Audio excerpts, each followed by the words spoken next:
What's going on, everybody? Just want to get on here and bring everybody back to now. Appreciate you all being here and vibing with me for a bit. Dog drinking out of the water bowl. But, I want to get on here and kind of share this technique. I find it helpful, especially when you fall into like patterns or cycles of just suffering or just annoyance, ultimately just a state of consciousness that you're not vibing with, and it's real easy to do this and start to shift into more of a gratitude mindset, which is ultimately, it seems like, the best mindset to be in is the gratitude state of consciousness. But it takes, as a part of the process of getting there, but like using the I remember when technique, it comes to when you're in your mind and you're just maybe triggered by an event or circumstance, person, whatever it is, a repeating pattern in your life. It's just like all of a sudden you're just like, everything's just gone to shit. And you're like looking around, it's like, what is going on? You spend most of the day in your mind, and then like I get this way when I get angry, where it's just like, I got in an argument with my wife the other day, and it's just like, I go out to work, and it's like continuing the argument all day long, and it's just over something really stupid and petty, but it was just because it's happened so frequently, where it's just like, again, we're just going to just go down the same loop, I guess. And so, and what happened was, you start getting in your mind, start yelling at the person in your mind, and then, starting to realize, how much of the now do I want to spend doing this? I don't want to continuously just be arguing, in my mind, and not resolving anything, really, besides just making me get more and more pissed. And plus, I believe there's a psychic connection, and this may or may not be real, but, at the moment it's real to me, where it's like when you start arguing with another person, or maybe like wishing negative, or like torment on another person, but like, when you're putting that out there, just when you're arguing with somebody in your mind, it's almost like it comes back on you, and then you should start just getting in this like feedback loop, basically. And it's like it just keeps getting worse and worse and worse. And if you're in a cycle of like joy or peace or anything like that, then a feedback loop of that would be great. Just compound the joy, the gratitude, whatever. But it's when you're in these cycles of shit where it's just like draining, tormenting. It's just like, I'm over this. Put on the brakes and go, I remember when I was happy. And just like by doing that, I was doing that the other day because like, I don't know, maybe some political bullshit started hitting my radar, and the victim mindset mentality started kind of creeping in a little bit. And I remembered when I was like actually in like legal issues and like jail, probation, having to go report to the man, go piss in a cup and everything else. And like, at one point, it's just like, just feeling just really, be on house arrest too. That was almost kind of more of a mind fuck, I guess, when I got off of house arrest, because I still felt like I was on it, and it was just like this weird mental state. It was almost like if you caught like a raccoon or something and you had it in like a cage, and then you take it out to the woods and you let it go. It's like you open the thing and just like, it doesn't leave the cage. It just like looks at you with the thing open, and it's just, it's like, get out of here, go be free. And it doesn't want to be for some reason.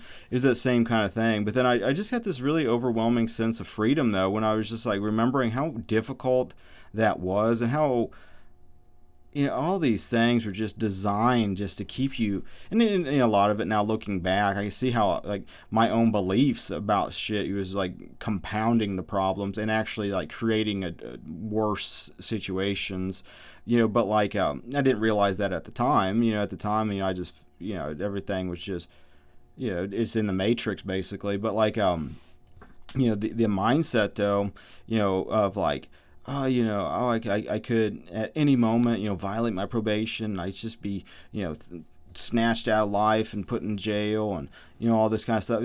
I was on house arrest, and my mail was down the street, like my mailbox, like it wasn't like attached to the trailer I was living in. And so when I was on house arrest, I was on that for the first time for like 5 months, and like the second time, I can't remember what it was. I ended up doing a whole year, between jail, house arrest, the first time and the second time, but like with that getting the mail, you have to write down on like the schedule or whatever that you submit every week to the house arrest people. You know what you're doing. I could go outside to get the yard like mowed and stuff like that. I forget how much time they gave me to do that. Maybe a couple hours or something.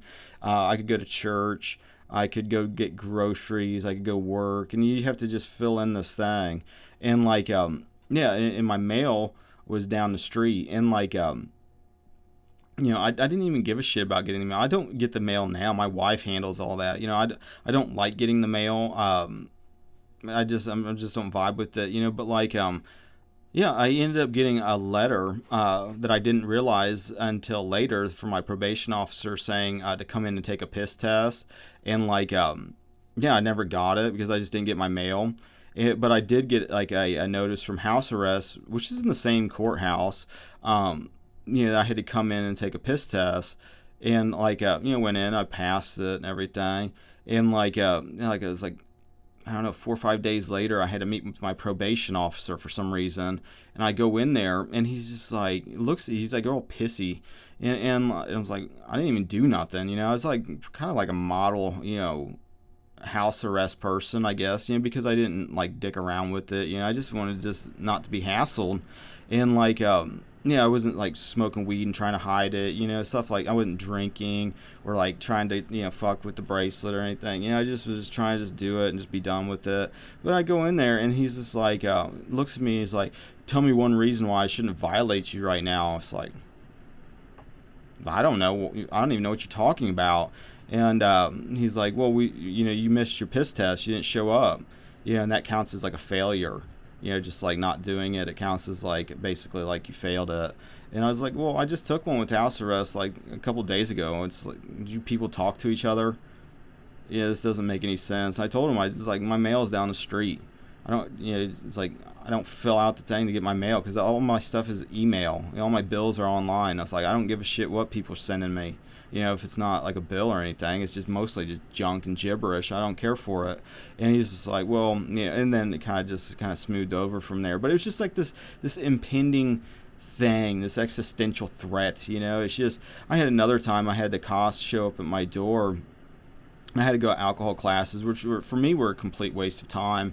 But I had, it was like 32 hours of that the first time, and I think it was more than that the second time, because like the first time I think I tried to I can't remember how it went down, because like I think the second time, because I remember now, it was like the first time I went in, I just like was like pretty honest with the people, I was like, I'll be honest with them, just get it over with. They slapped my ass with 32 hours of these classes, and I had to go like 40 minutes was the closest little meeting area, and I didn't have a license. And it was just like, how am I supposed to get there? That was one of the first hang-ups. And then the second time I had to go to one of these court-ordered things, I just lied the whole time. And like I told them what I thought they wanted me, it was like, have you ever blacked out from drinking too much? It's like, no, I just barely drank. And it's just like try to just feed this whole line of shit. And it's just like, it's like they could tell, and I just got this. I think I can't even remember if it was that same 32 hours, which is a lot of these classes. They were like an hour each, and so it's like and plus it was expensive. These classes were not free. I mean, I think it was like $70 or something like that each class. Ridiculous. But then every time I go to them, it was the same old story. It's like the one in particular, is closer. But every time he kept talking about, we're teaching you these tools. These are the tools. It's like, you're not teaching anything. You keep repeating that you're teaching tools, and you're not teaching any tool. It's like, am I the only one in here just not? Did I miss the day that you actually taught tools? This is a joke. And like, but I go to these classes, and I'd have it wrote down on my thing, and like, I guess my ankle bracelet, I just was rubbing on my ankle, and it was like rubbing it raw, and so I put my sock like underneath of it, basically, so it wasn't just rubbing on the skin. And the next thing cops show up at my door, thinking I escaped or whatever. They start just giving me all this shit, you're threatening to take me to jail for an escape charge, and like it's like, this is so ridiculous, because they're just like, oh, we showed up the other day and you weren't here. and we didn't have any whatever on your ankle bracelet. It's like, well, yeah, I was in my alcohol class that was wrote on that paper during that time. What do you expect? It's like I wasn't home, and you should have known I wasn't home. What kind of bullshit ankle bracelet is this? Is it just a placebo, just a mind game?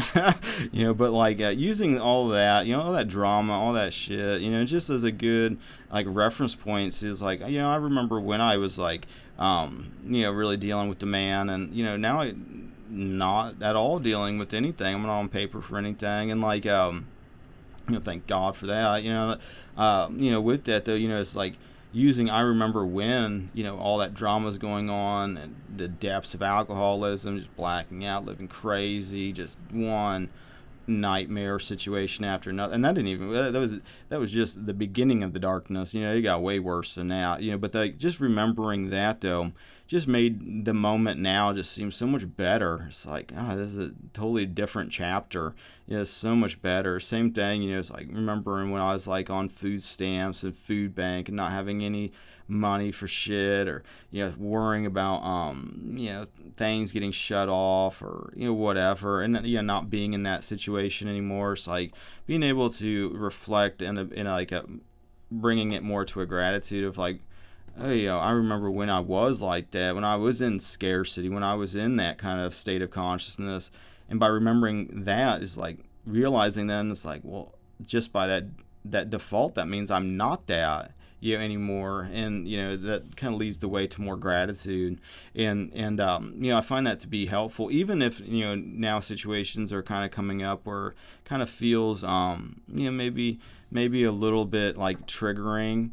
Not looking at the situation anymore of like, with a lens of fear, and just random things happen. My mindset on things, everything's connected. I don't see any type of random anything anymore. It's just it's all part of like creation, and so much of it is just realizing more and more so that's the way it is.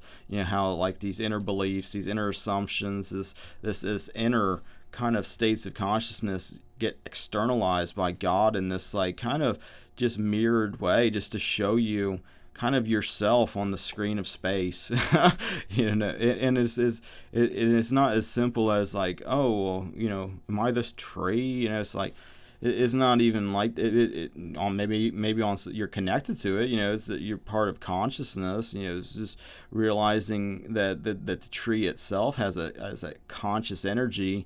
That the more you can start to kind of feel that connection, the more you start to realize that the invisible is their actual reality. It's this shadow world that you see around you is so dynamic and so easily changed by changing your assumptions and your beliefs. And part of that is by remembering, hey, I remember when it wasn't like that. I remember when I thought everything was fill in the blank. And that's kind of like a starting seed to get you into the new man, letting go of the old, which is a big part of this thing, is dropping the old man beliefs, the beliefs that you had of separation, which ultimately, create this, this illusion of fear, as you believe that you're separate from God, separate from creation, separate from people, separate from everything. Everything's just some random, material world.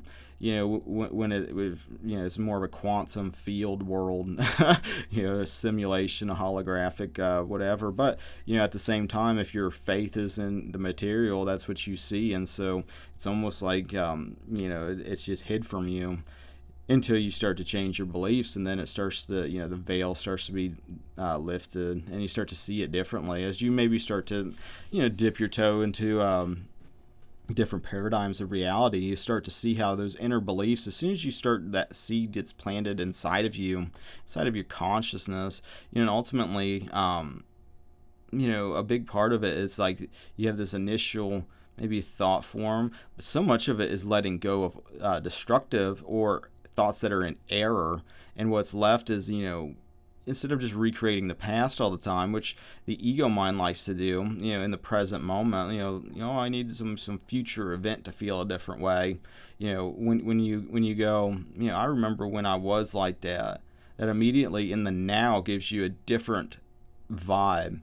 And so much of this stuff is making the future now, making that future projection of who you think that you are, who you want to be, who you're desiring to be, not judging your desires or any of these types of things. Ultimately God gave you those desires in your heart, and instead of getting in the mind, which is the old way, part of the old man approach to things of I have this desire, how am I going to I'm going to wrestle it to the ground and make it happen.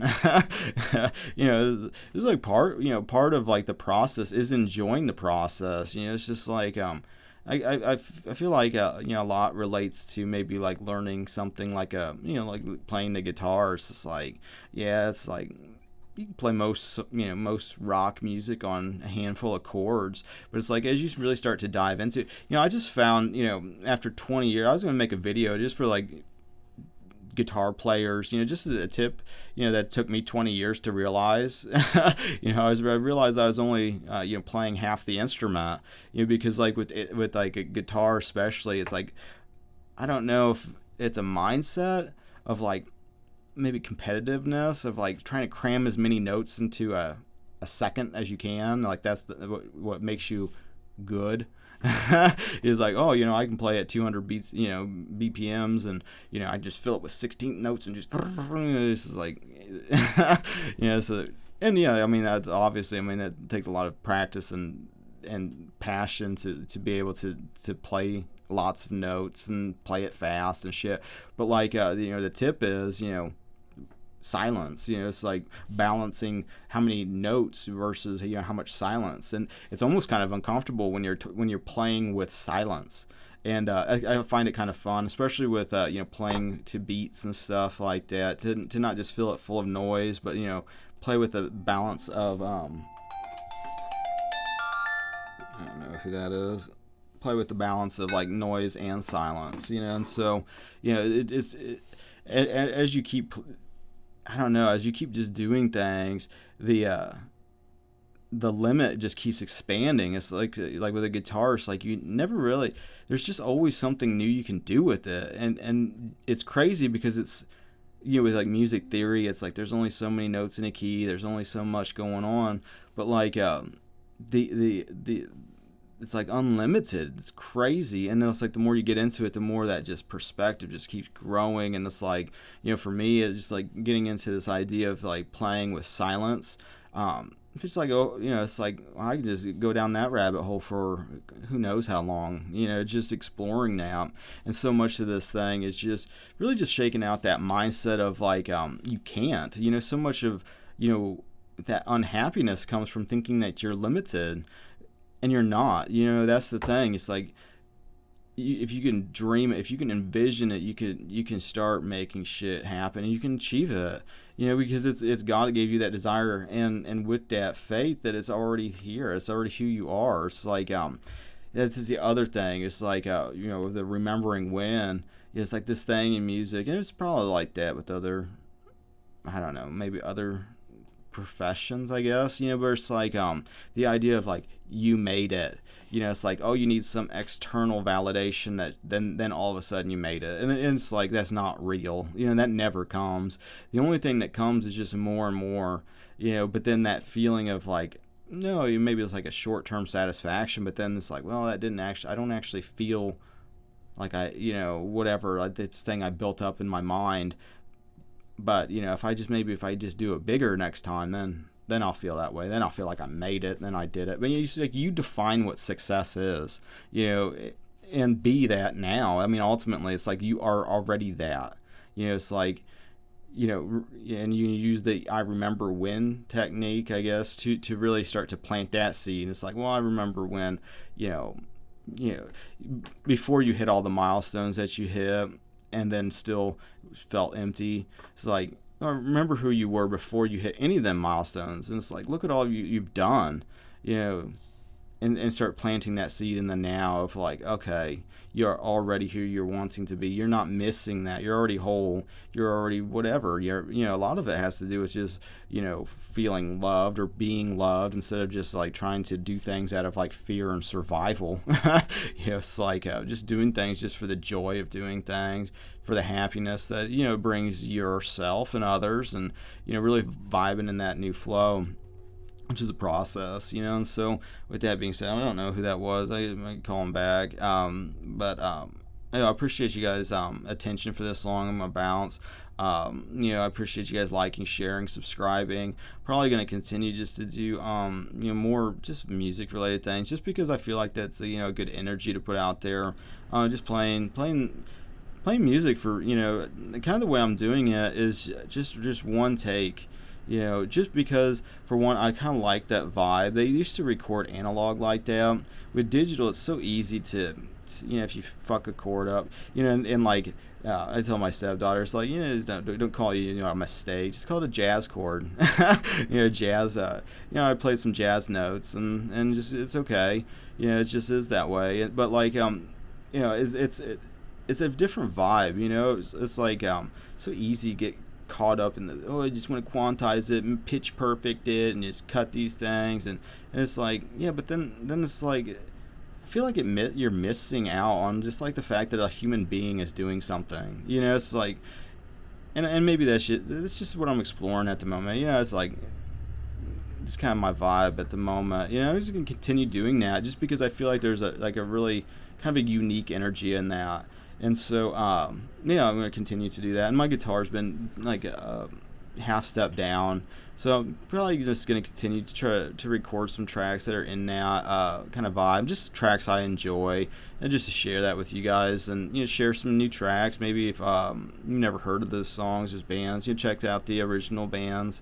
Support them. If you're not going to support them with like money or whatever, there's something to be said about it. At least just in your own consciousness, just wishing them well. They gave you a gift, gave me a gift, and it's like, thanks, thanks for bringing something good into the world, and like there's something to be said about just kind of just in your own consciousness, putting that energy back to those people. And so definitely want to do that, especially just doing covers and stuff. And so besides that, I like to wrap these things up with a quote unquote random Bible verse. Nothing's random. God's 100% in control of literally everything and speaks to us in the moment. I just want to give God a chance to speak to you, who's ever listening now. Let's see what God's got to say. 1 Corinthians 1:25, because the foolishness of God is wiser than men, and the weakness of God is stronger than men. Okay. And with that being said, thanks everybody for checking out the channel and whatnot, telling your friends, sharing the videos and all that kind of stuff. And I appreciate your support too, in the spiritual and in the physical. And with that being said, I think I'm gonna bounce. So you have a good rest of your now, everybody, and God bless.